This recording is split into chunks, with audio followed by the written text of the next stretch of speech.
If you have an interest in horses and love learning more about horses, the horse industry, teaching, or even managing your own horse business, then you're in the right place. We would love you to join us on our mission, which is to improve the lives of horses around the world through the education of riders, handlers, and trainers. So get comfortable, listen in, and enjoy.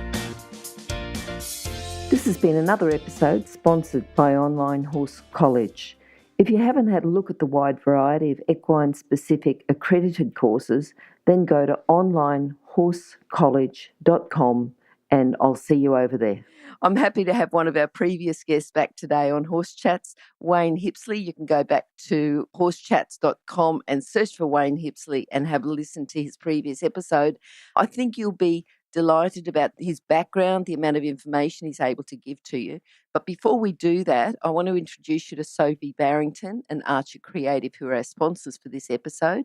Sophie's a specialist in equine business marketing, and she can help you with websites, design, and social media marketing. If you'd like to learn a little bit more about Sophie, you can go and listen to her episodes on horsechats.com. Search for Sophie, search for Barrington, or search for Archer Creative, and her contact details will be on a page as well.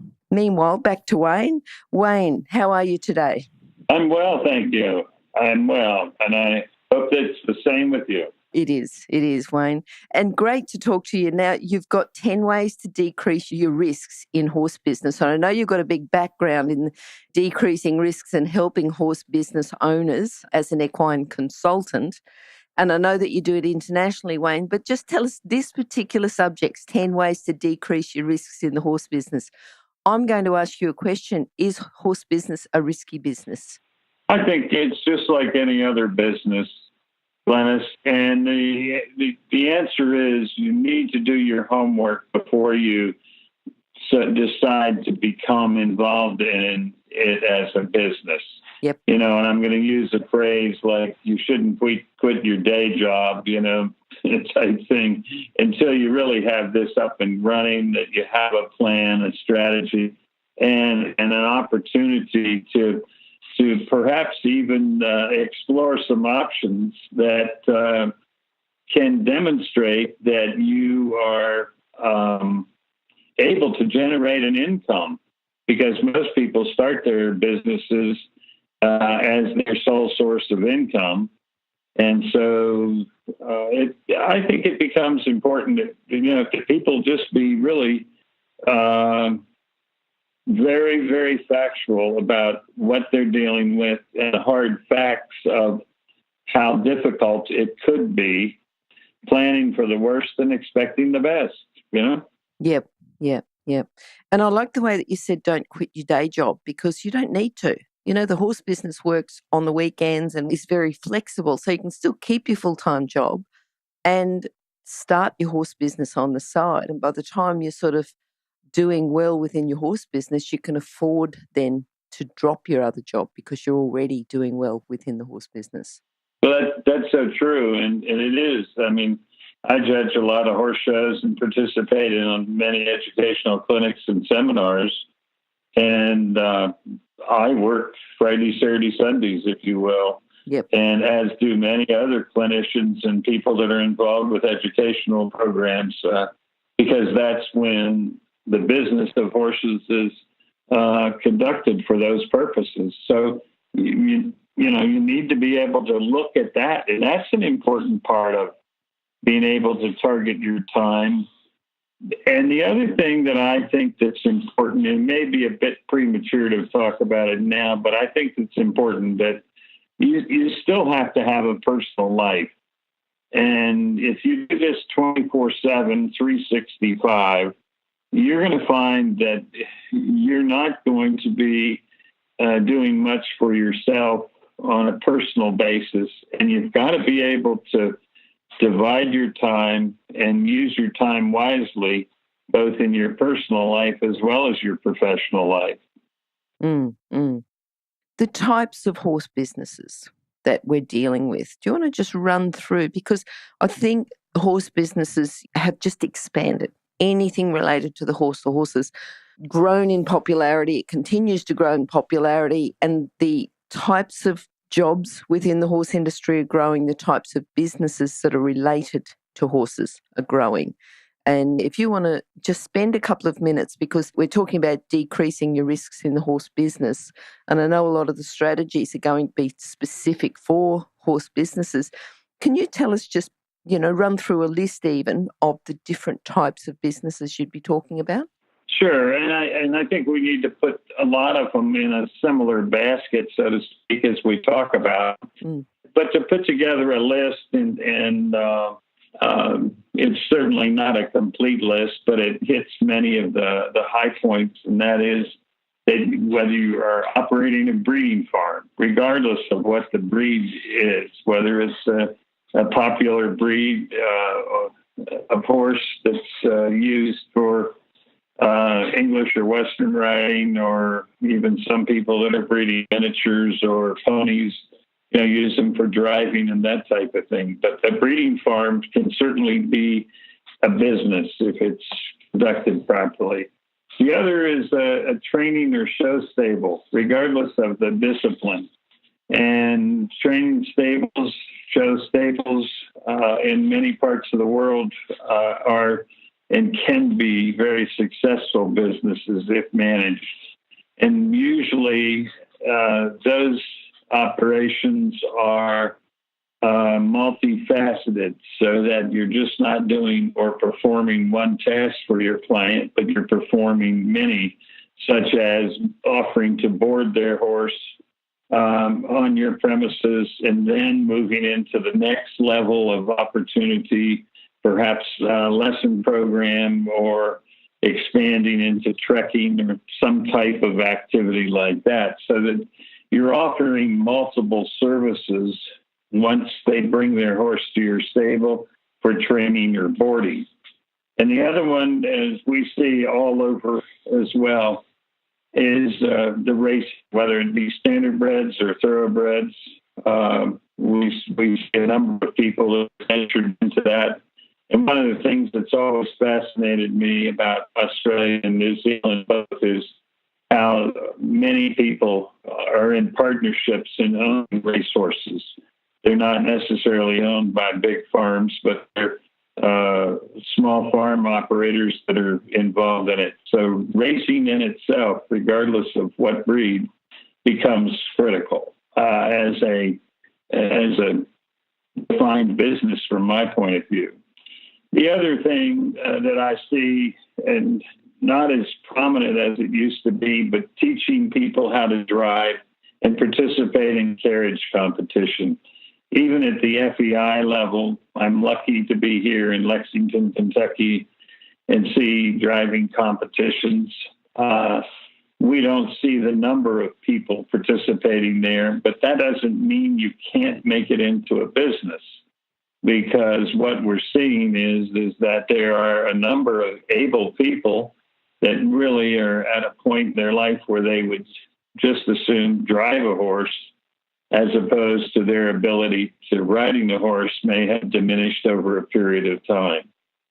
The other areas that, kind of come into play is the disabled riding centers. They're a business. Even though they may be a nonprofit, they still have to be run as a business. And that's sometimes difficult for people to understand, but they need many of the same skills used in all the other types of businesses that we've talked about to sustain themselves. Then moving on into horse transportation is an enterprise that some people attempt to conduct a business, although there are national firms in both Australia and New Zealand, which I'm aware of. There are occasionally people that think that may be an area that they venture into. Event management. Every place I've ever traveled involving the horse business, event management is huge. And it takes professional staff to put together many of the events that we see today and conduct them in a profitable and safe, risk-free manner. Events and facilities. There's some folks that have invested their time and money to preparing a facility for holding horse shows or some type of competitions. And as a result of it, those become a good opportunity to be a multifaceted business that's associated with horses. We have a gentleman near us that has covered arenas and outdoor arenas, and it's extremely difficult, for example, to book a weekend with him for a horse show because he just has that much business and interest in people coming to his facility and using it. Farriers, huge business, regardless of what anybody thinks. There are a lot of folks that think, well, they can shoe their own horses or trim their own horses' feet, but a professional farrier is definitely a legitimate career in business, in my opinion. Likewise, we're seeing an increase in massage therapists and other types of therapy entering into the horse business today. Some of it, I think, at one point, Glenys, was probably more hocus pocus than anything, but as science has advanced, we're starting to see some significant results of horses that are being treated by therapists other than veterinarians and being successful in, keeping those horses healthy. Not to take away from the role of a veterinarian in the care and welfare of the animals. I have seen a lot of folks attempt to get into the tack and saddle business. And this is something that amazes me about the capital investment that's necessary with doing that. But it takes a great deal of energy to drive that business because it's based on any other type of retail in advertising or that's associated with advertising and retaining customers, expanding customer bases, and that sort of thing. The feed and hay business, and I know there's a terrible shortage of hay in your country today in many areas, but those providers or those businesses are definitely essential in providing the average horse owner or any horse owner the necessary nutrients that are, to sustain their horses. The other one, and you mentioned about Sophie in the beginning here, yes. The media and publications. I met her several years ago, and I know how she has focused her career on dealing with media and publications. That's critical. That's an important business, and in my opinion, because you've got to get your word out that you're in business. We used to talk about hanging out a shingle, meaning you'd put a sign out saying, I am a farrier or I am a horse trainer or whatever, and you need people that understand that, especially in today's world. In my opinion, there's a lot more than just having a Facebook page, and there needs to be a strategy associated with it. And so professional services, such as media, dealing with media and publications, certainly come into play. We could go on with that, but I think that's what you said there is really good. And I think what's happened too is we've started to look at not just the one track, I'm going to get a job in the horse industry or I'm going to have a horse industry business, but there's so many complementary businesses, people who specialise in the horse industry, like Sophie and Archer Creative specialising. She says, right, on media and publications, but I specialise within the horse industry because that's her background. Right. Another thing you said about the advancement in science, that it's a lot more proven now and people have actually got to be qualified to be massage therapists or acupuncturists, or those complementary skills are complementary to veterinary skills. And some vets go out and say, right, well, I do veterinary and I also do this, or other people come in as specialised. So I think this is going to appeal to a broad range of people. And I do want to get started on it soon. I just want to give people a bit of a background. But before we start, what sort of risks are we talking about that we need to reduce? Well, I think the number one issue is financial failure. Yep. And I think that's the same as any business, isn't it? Yeah, it doesn't matter what business it is. Mm-hmm. The other one that puts you at risk is natural disasters, and you're experiencing that right now in Australia with the droughts in many areas of the country. Because if your pastures dry up, you have the inability to purchase hay or whatever. That's going to strain your budgets. It's going to strain your ability to generate income.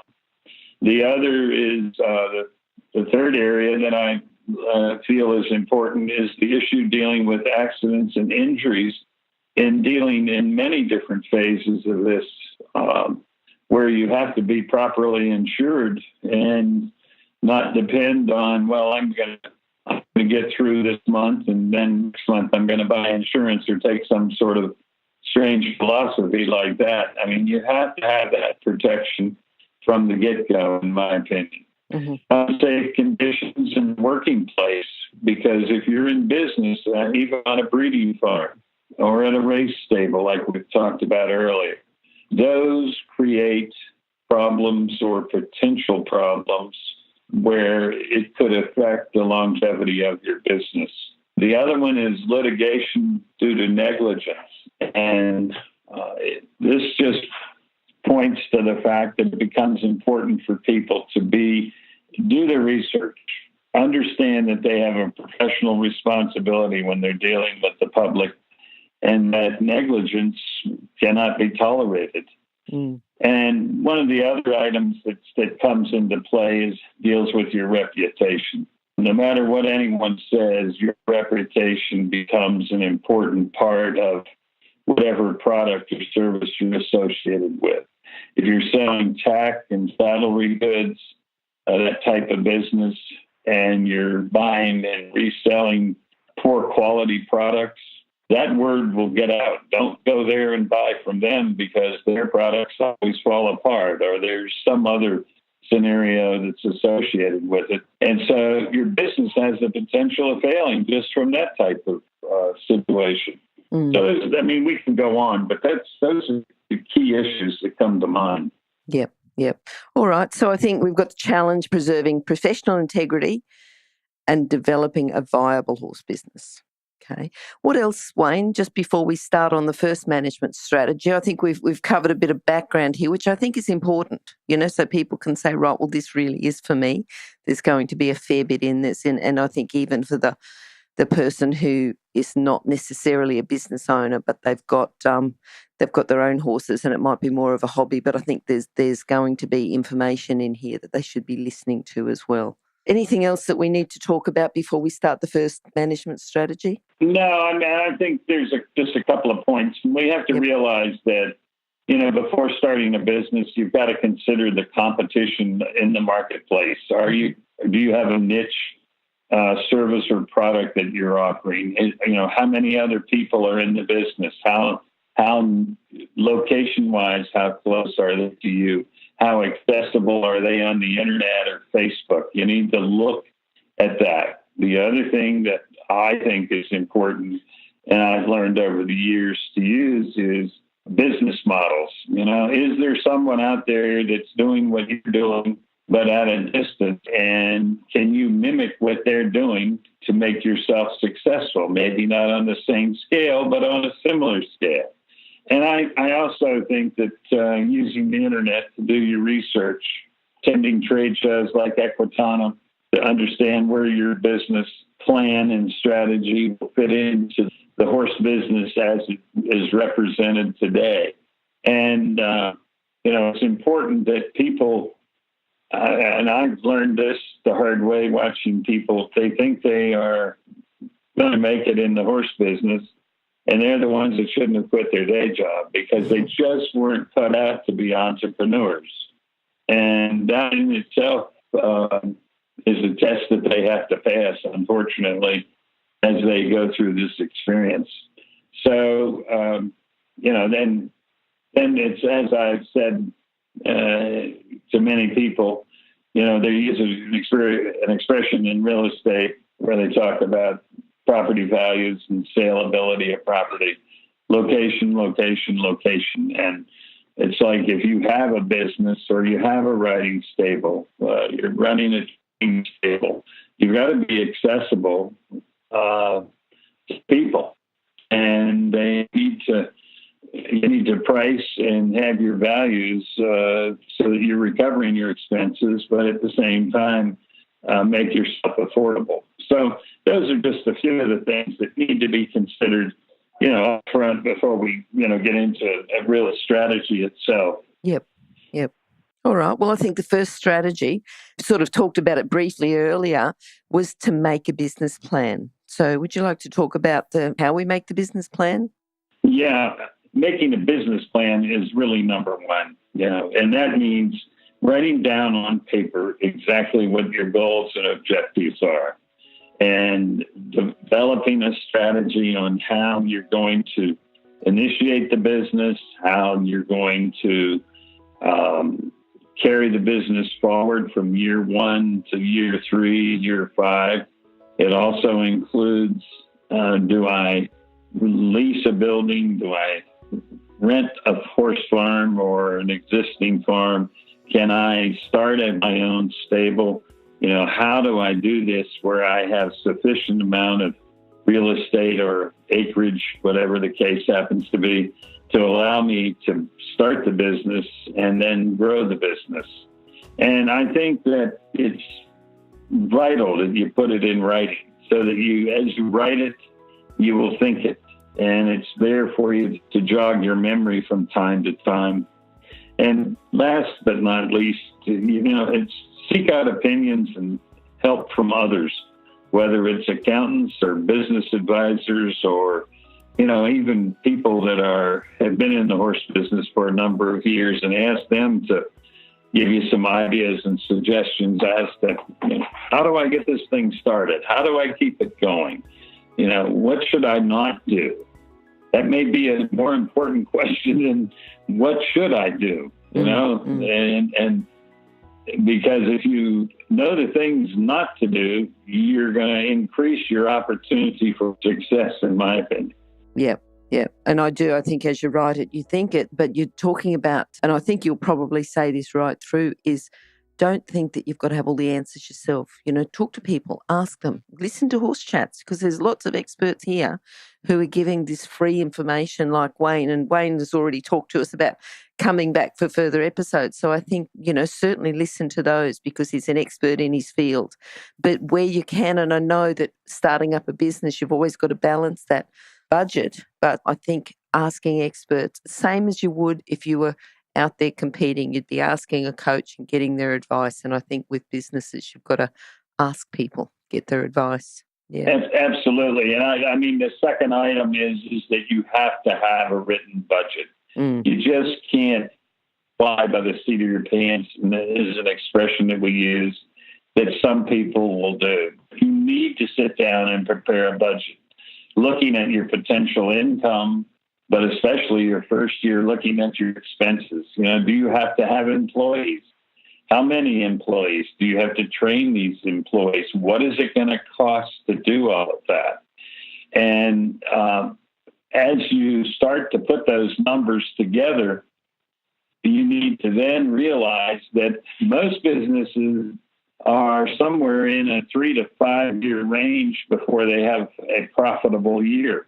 So are you prepared as you look at your budget and prepare your budget to be able to absorb break-even years for the year 1, 2, and 3? And if you're unable to, then this should be pointed out to you as you put your budget together.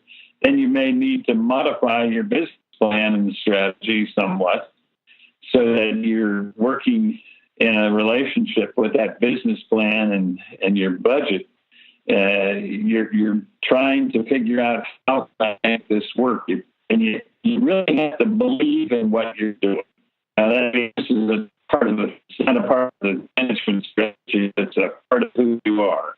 You've got to believe in yourself. You've got to believe in what you're doing. And don't let that in the way of putting together a written budget. And I see this time and time again where people will not put together a strategy on paper, a business plan, and won't put together a budget. They think they can do all this in their head, and I can tell you it doesn't work. It just doesn't work.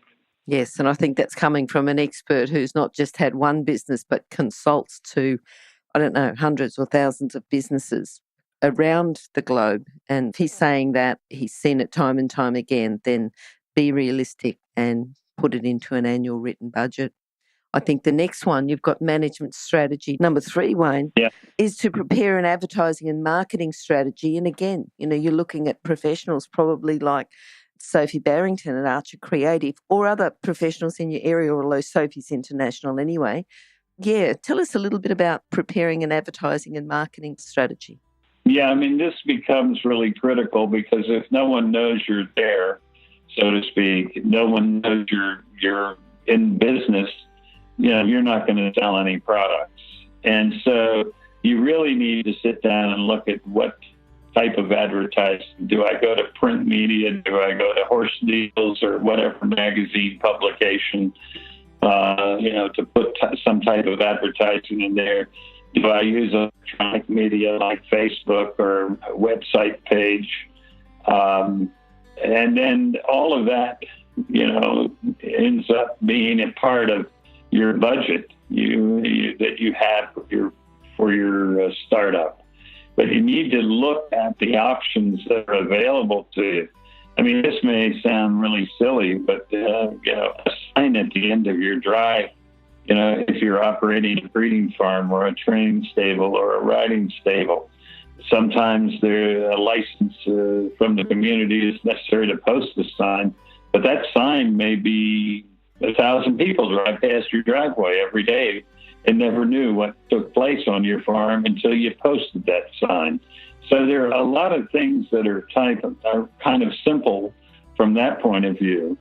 The other one is, and this is one that I've learned many, many, many years ago, and that is the demographics of the media where you're going. Find out who the audience is for that media, who reads it, what the pass-along rate is if it's print media, if it's obviously the internet. You can look at all types of data on there that's captured on people that look at your website. So this is where a lot of times professional outside assistance is necessary, and that a lot of people, including myself, can't do all of it. We have to depend on someone else that's what their specialty is. So advertising and marketing will make you successful or not. And it's vital that be included in your first 3 management strategies. Yes. Okay, now the next one, and I know that people, especially if they're cutting down on costs, they might cut this out, but you would have seen it, people operating without the proper licenses, permits and insurance. So I'm sure, this is management strategy number 4. I'm sure you could tell us some stories. So that is operate with the proper licenses, permits and insurances. Yeah, I can tell you stories that are not very nice, like, for example, if you're operating a boarding stable, you want insurance that deals with care, custody, and control of someone else's horses.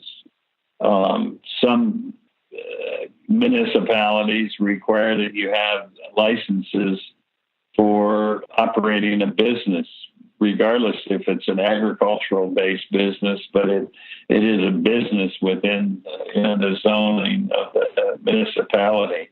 So those all become important, because what the next step is, if you operate without them, is that you get into trouble. Someone gets hurt, or someone reports that you are operating this business improperly. You're going to end up going to court or paying fines or doing something that's going to jeopardize the future and potential for your business. The other one that's associated with this is having contracts or lease agreements, developing employee relations that all fit into this same puzzle. And it's important that you comply comply, if you have employees, with all of the human resource requirements that are associated with having employees. And then, as I say in my notes here, that, don't forget the government compliances. And that could be everything from, we have problems here in the United States with wetlands and doing things in areas that we should not do with horses, for example. So, we need to look at the whole picture, but having the licenses and the permits and insurances up front should give you a lot of confidence to say, we've done everything we possibly can to shore up this business from a legal point of view. And now we're really looking forward to getting involved in doing what we like to do, and that is selling a product or selling a service or boarding horses or teaching or whatever the case happens to be. And that is part of the problem is people want to do the fun part. It's the hard part. It's the business part that a lot of people ignore because it's not so much fun. Yeah. Maybe this is where people need to look at, do I need to work in the horse industry or have my own business? And it may be that if they prefer to do certain parts of the industry, they either pay someone to do the parts they don't like or work for someone in a role just doing the parts that they do like.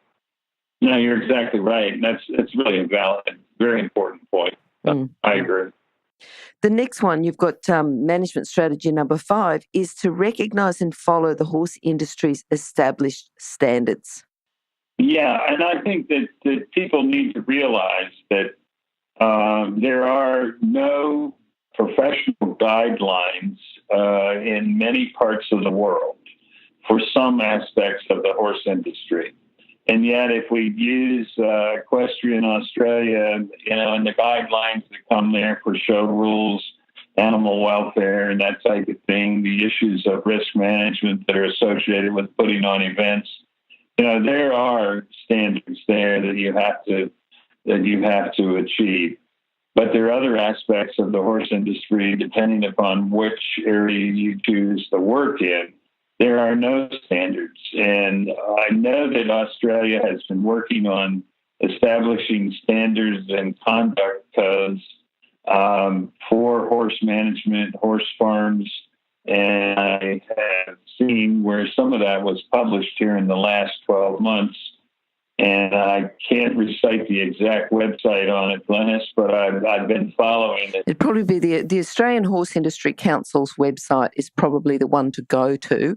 And then there's different links within each state. Yeah. So I think if you just Google Australian Horse Industry Council or AHIC, and you'll find that. Yeah. I think it's important, but there's some good information that's coming out there, and I've been monitoring it.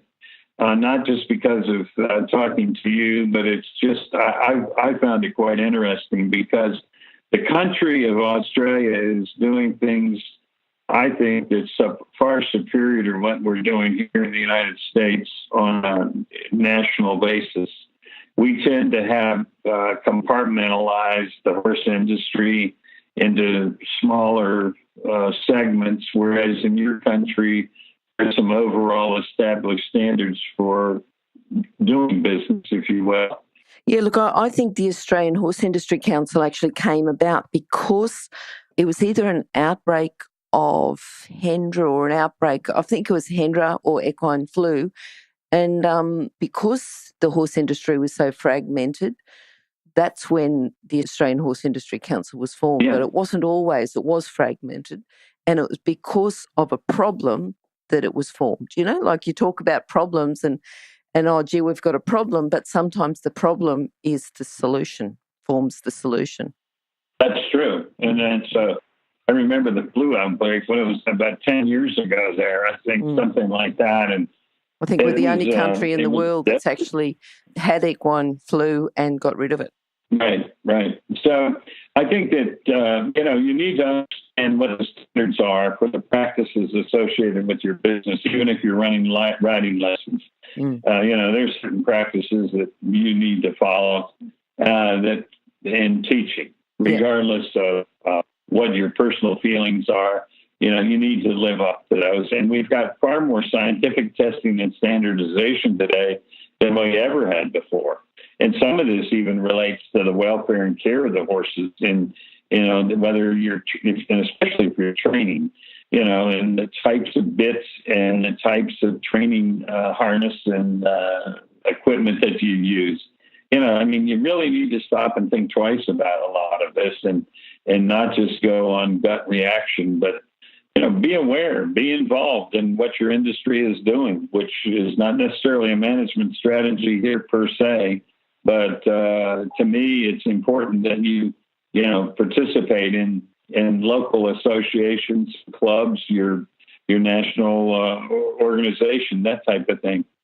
I advise clients of mine that, if you're going to invest in this industry, you need to be a part of the decision-making process to protect your investment.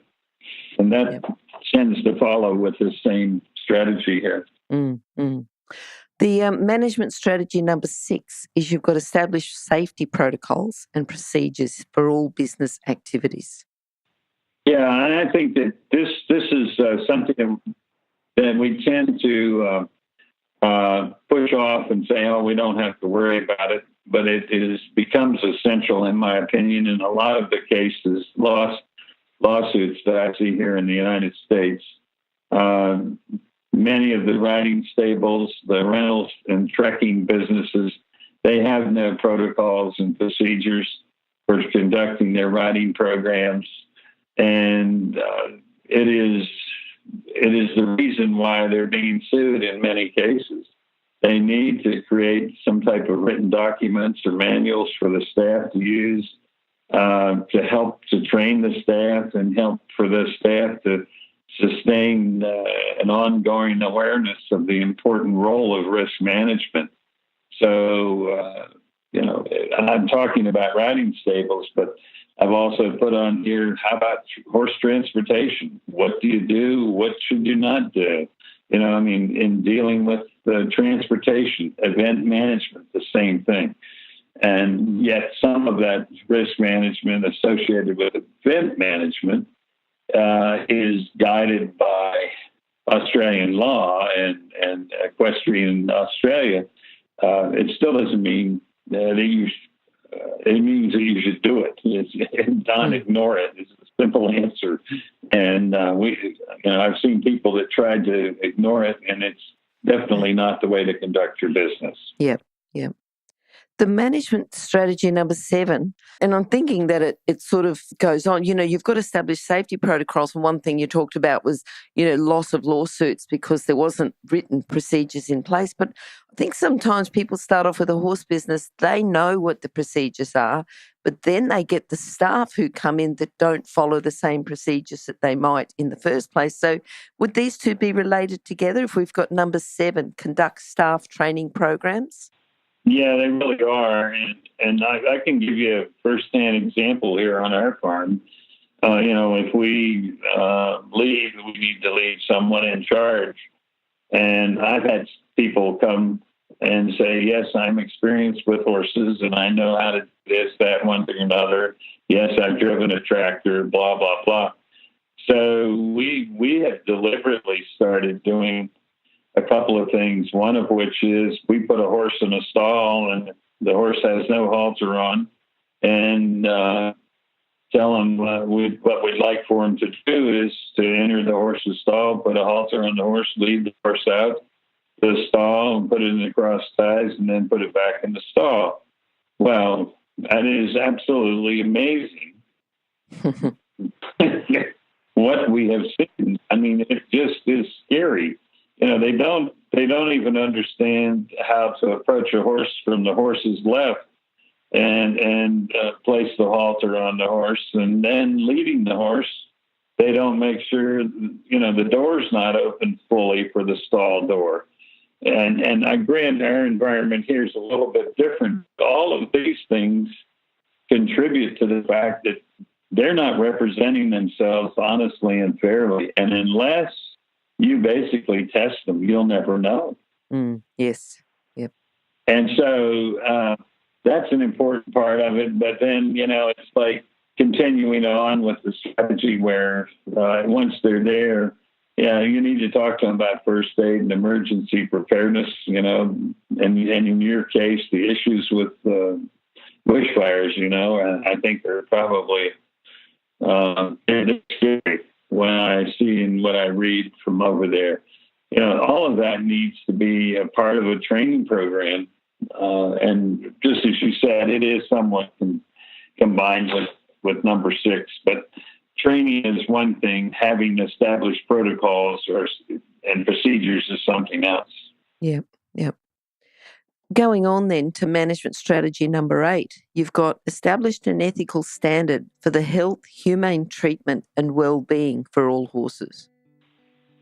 Right, and that comes back to just, a lot of things. Everything from the horse trainer conducting his or her business in such a way that the horse is humanely treated and not abused in the training process. And that becomes critical because you never know who's going to drive in your driveway and observe what you're doing. And the other aspect of it is if you have employees and horses standing out in the sun with no water and no shade, somebody has to step up and say, you know what, I need to take care of this horse. I need to move it to a different environment where it can graze or have access to hay. It can have fresh water, something to that effect. Once again, people that don't know anything about horses, I find today are very critical of what we do with horses, even though some of which is traditional. But when you go to the extremes that I'm talking about, where the horse has got no shade, no water, and granted, a lot of your horses there, all they have for shade is a rug.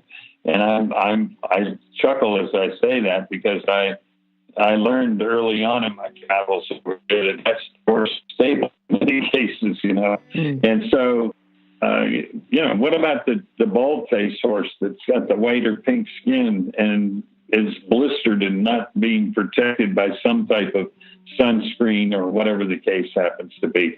And, all of that impacts on the perception of how you're caring for your horses. Yep.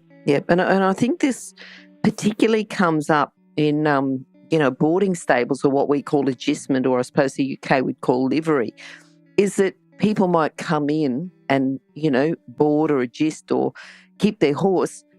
The horse may not be cared of. So the horse owner, the proprietor, might be caring for their horses, but then this other person comes in who's not caring. And it becomes the culture if you ignore it. You've got to, if someone's not caring for their horse, sometimes it is out of ignorance, but you've got to actually say, this horse has got to be on a feeding program or else it leaves, and even though it may become a loss of business, you've got to say horses on this property are well cared for. And if they're not welcome here, and say to the owners, you either sort your horse out or it's got to leave. Yep. I totally agree. And Glenys, let me tell you, this also gets back to the point that perhaps should have included earlier, but the topic's so broad. But, you need to have some type of contract or a written agreement with that person that's bringing a horse on the premises where you have the right to ask them to remove the horse or take care of the horse in a proper manner. It's in writing so that it's clear from the get-go. Yep. The owner's responsibility. And we have situations here where people may use, I think it's known situations in your part of the world also, where people may bring their horse, but it's one of these self-care where the horse has a paddock, but the owner of the horse has to provide the hay, grain, and daily care. Yes, we do that a lot. Yep. Yeah. And so that in itself creates a different environment. And, who's ultimately responsible, the professional or the horse owner, if you will, and most of those are amateurs. So this gets back to that, what I really believe is animal welfare, the humane treatment of the horses. And I think the professional's got a duty of care to the horse. They do.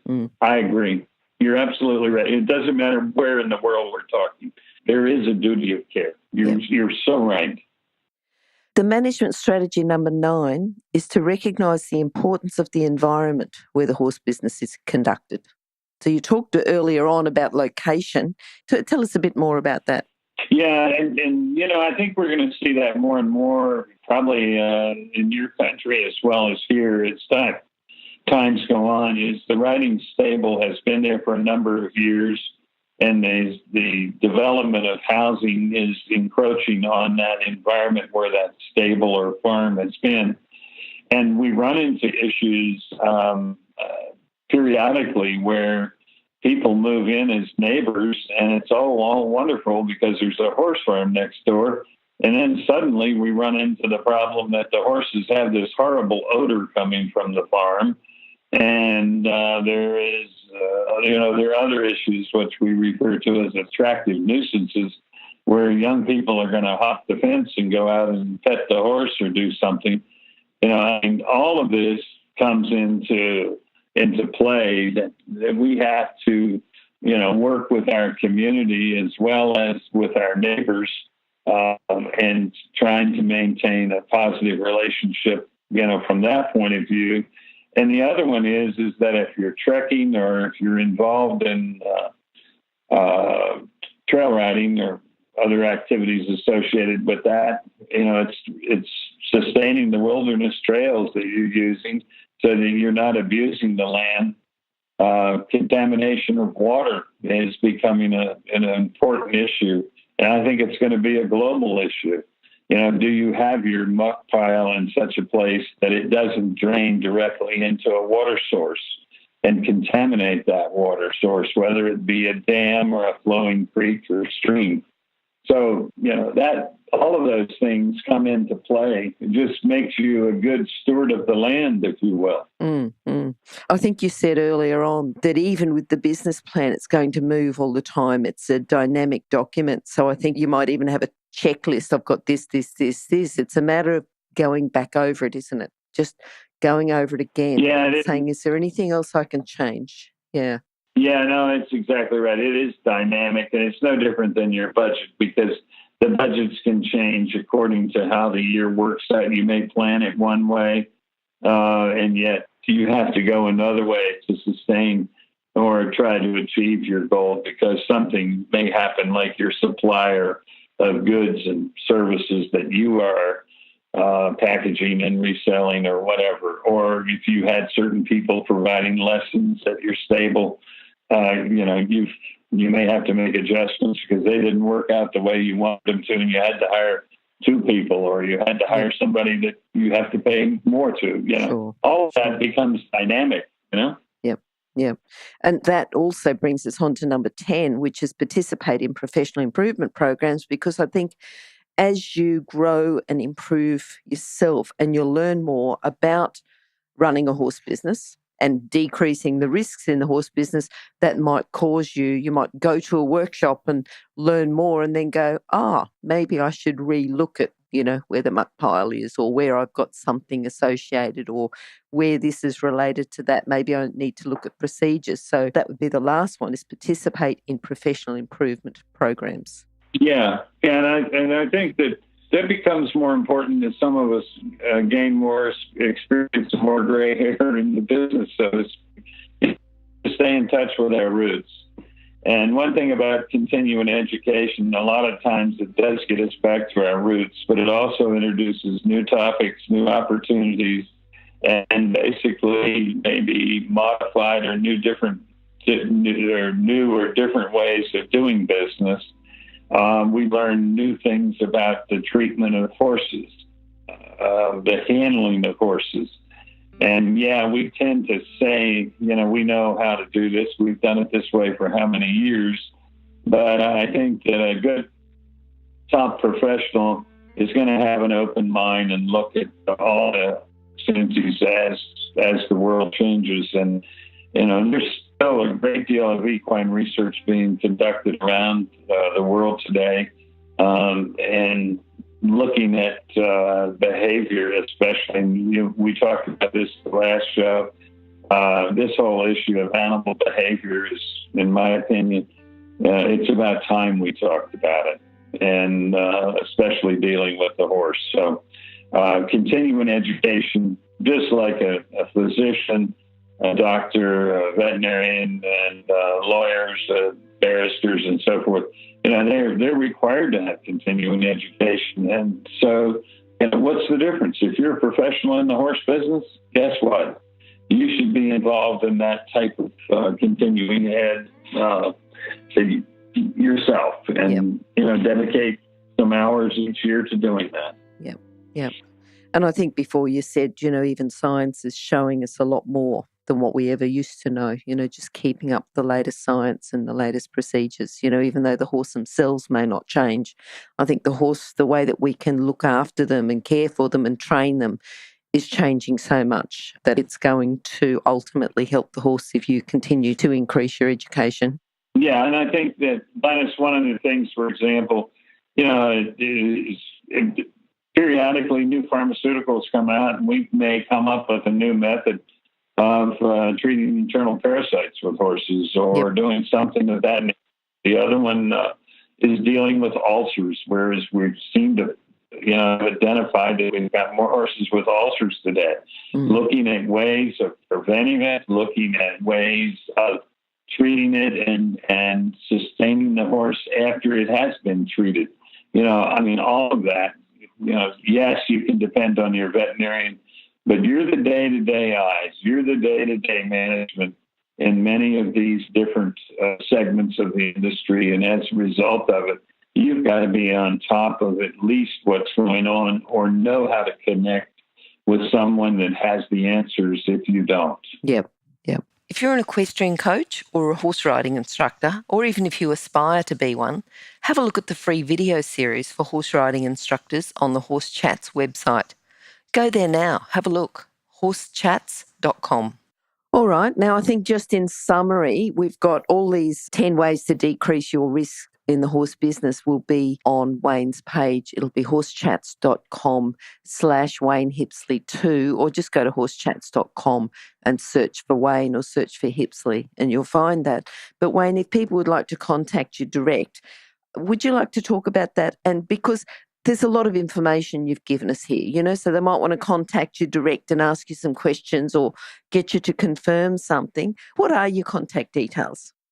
Probably the best way to get in touch with me is by way of email, because of the distance. And then if it becomes necessary, we can certainly do that by way of telephone. But my email address is my last name. It's Hipsley with the word A-N-D followed by ASSOCS at AOL.com. So it's abbreviated in computerese, Hipsley and Associates at AOL.com. And I'm happy to try to answer questions. And I even will throw this at Glenys. I get questions from time to time on Facebook under my name. So I'm happy to help people. It's, if I can't give you an answer, I'll find somebody that can give you the right answer. But I believe in. Part of my problem in dealing with people is I do not believe in just giving them anything but the truth or the facts that I know to be true, because there are a lot of folks out there that make up answers that don't make sense and get in trouble. So, I try to do the best I can. And Wayne, I think that people will appreciate, that you said, I'll help you with the answer, and if I can't, I'll refer you to someone who can. So I think just the fact that you say that already, we know you're coming in with integrity, that even though you might lose some business, you'll refer them on to someone else, because that's the best thing to do. Oh, yeah, and Glenys, I'll be quite honest with you. I mean, I do a lot of that just to help people. There's no charge for it. So it's, if it gets to where it looks like it's turning into me being employed, that's a whole different story. But a lot of times people will, for an opinion, and now it's free. It's my opinion, and you do that as best you can. So, No, that's great. Happy to do that. Good.